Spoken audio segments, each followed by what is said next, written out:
After countless hours of airtime, acres and acres of newsprint, multiple debates, myriad sound bites, piles of punditry, and all those polls, the U.S. presidential election entered a new phase this past week. People actually voted. Not many, about 350,000 Americans caucused in the state of Iowa, but votes were cast and delegates chosen, the first for those seeking the nomination of the two main parties for the White House. It was a bad night for Donald Trump, conventional wisdom, and the notion that media exposure amounts to political currency that candidates can cash in on at the ballot box. Trump, the undisputed media darling, finished behind Ted Cruz on the Republican side. As for the Democrats, Bernie Sanders, who the news channels paid scant attention to until very recently, ended in a photo finish alongside Hillary Clinton, the heavy favorite for the nomination. It's early, and Iowa is usually a better indicator of who cannot win as opposed to who can, but this much we do know. There's a large gap between the candidates the mainstream media like to cover and those people actually vote for. Our starting point this week is the first stop on the road to the White House, Iowa.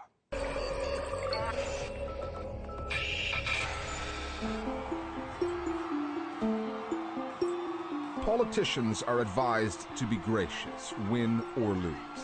Bernie Sanders was still in a virtual tie with Hillary Clinton on caucus night when he was less than diplomatic, and only for a moment, when talking about an election process that has revealed as much about the U.S. mainstream media as it has about the country they cover.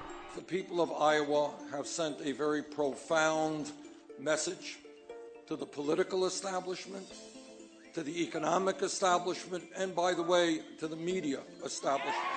Sanders definitely made it clear and throughout the last couple of months that he felt as though the media was brushing off the movement around him, his campaign, and was paying more attention to Clinton, who everybody thought is going to be the presumptive nominee. There's a lot of king-making, or in this case, queen-making, that goes on in the news media. They kind of pre-select the people who they think are viable, and they really give short shrift to everybody else. I was so shocked back in the summer of 2013 when the New York Times put a beat reporter full-time on Hillary Clinton.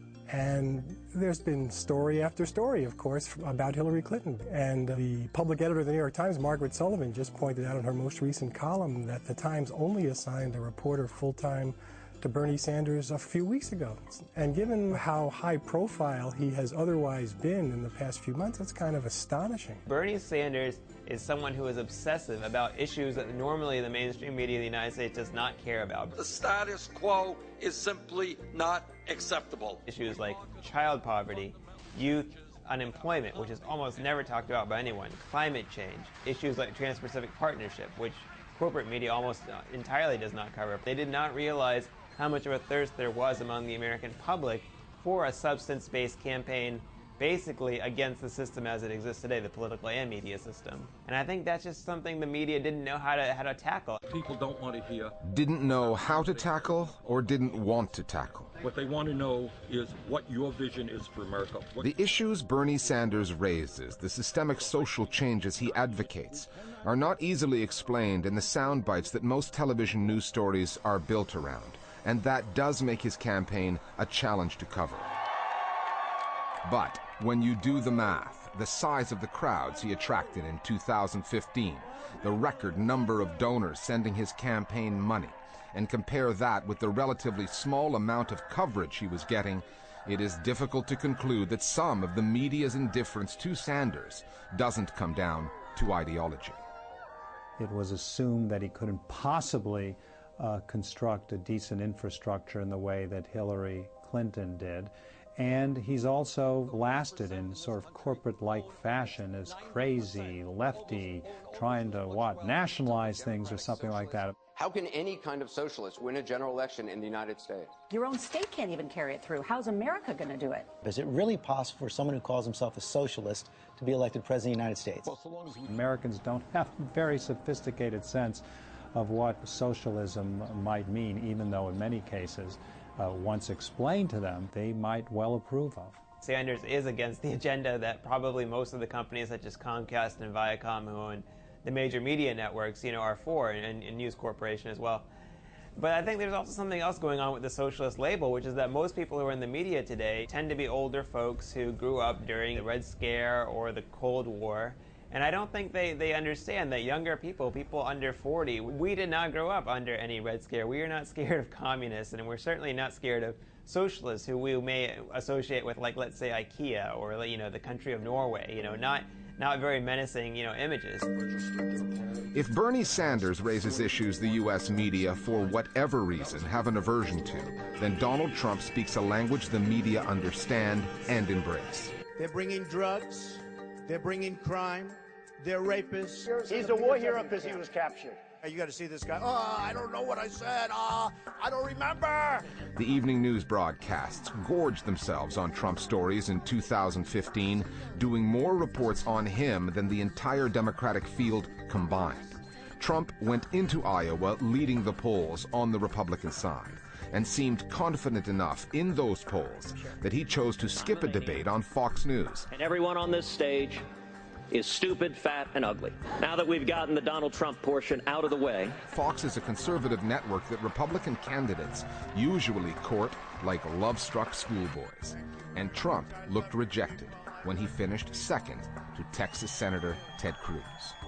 Fox News, which has normally been kind of an untouchable place for Republican candidates, suddenly start getting attacked. Whether Trump's decision to skip the debate was a mistake or not, if you were watching Fox News after the results were coming in, they were definitely taking the tack that it was probably a mistake. After he skipped the debate on Thursday, that late breakers were probably not going to go his way.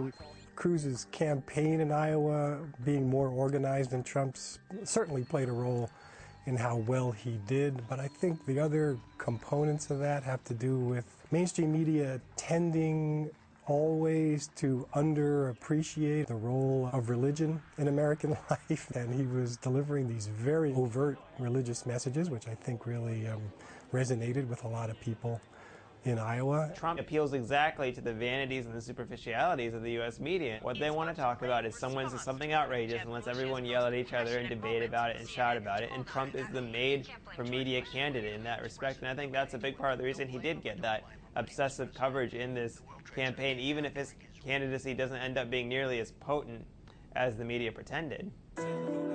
For the pundits who populate the U.S. airwaves and the sages who pen the must-read columns, having overestimated Donald Trump and underestimated Bernie Sanders, what could possibly go wrong in New Hampshire and this week's primary? But that's one of the benefits of covering an election marathon. You're only as wrong as your last story. And come November, Iowa, New Hampshire, and the conventional corporate wisdom that came undone will be long forgotten. The way the journalists cover Iowa and New Hampshire, they can't help themselves. They know that these two places have not been particularly predictive, but they're so easy to cover. They play to the myth of the single American having political influence. They provide nice town hall meetings that are perfect for television. And so the same media who rolls their eyes over exaggerated significance given to these two places now covers those two places like a blanket in ways they never had before.